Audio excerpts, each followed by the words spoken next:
একটি ছোট্ট গ্রামে রঘু নামে এক গরিব মানুষ বাস করত।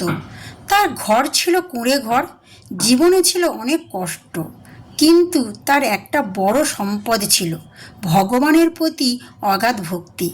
প্রতিদিন ভোরে উঠে রঘু নদীতে স্নান করত, তারপর একটি ছোট্ট মন্দিরে গিয়ে ভগবানের নাম জপ করত। গ্রামের মানুষ তাকে দেখে বলতো, রঘু, এত ভক্তি করে কী লাভ? তোমার তো কিছুই নেই। রঘু হেসে বলতো, আমার কাছে ভগবানের নাম আছে, এটাই আমার সবচেয়ে বড় শক্তি। একদিন গ্রামের ধনী জমিদার রঘুকে দেখে হাসতে লাগলো।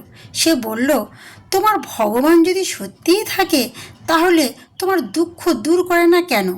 রঘু শান্ত গলায় বলল, ভগবান কখনো ভক্তকে ছেড়ে দেন না, সময় হলে তিনি সব ঠিক করে দেন। জমিদার তার কথা শুনে আরও হাসল। কয়েকদিন পরে গ্রামে ভয়ঙ্কর ঝড় এলো, অনেক মানুষের ঘর ভেঙে গেল, জমিদারের বড় বাড়ি ক্ষতি হলো। কিন্তু আশ্চর্যের বিষয়, রঘুর ছোট্ট কুঁড়ে ঘরটি একেবারেই অক্ষত রইল। গ্রামের মানুষ অবাক হয়ে গেল। জমিদার তখন রঘুর কাছে এসে বলল, এটা কি করে সম্ভব? রঘু শান্তভাবে বলল, যার উপরে ভগবানের কৃপা থাকে তাকে কেউ ক্ষতি করতে পারে না।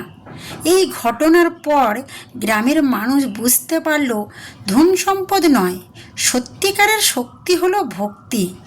জমিদারও নিজের ভুল বুঝতে পারল। সে রঘুর কাছে ক্ষমা চাইল এবং বলল, আজ থেকে আমিও ভগবানের পথে চলব। রঘু হাসল এবং বলল, ভগবানের দরজা সবার জন্য খোলা, শুধু বিশ্বাস আর ভক্তি থাকতে হবে। সেদিন থেকে পুরো গ্রামের মানুষ বুঝে গেল, ভক্তিতেই আসল শক্তি।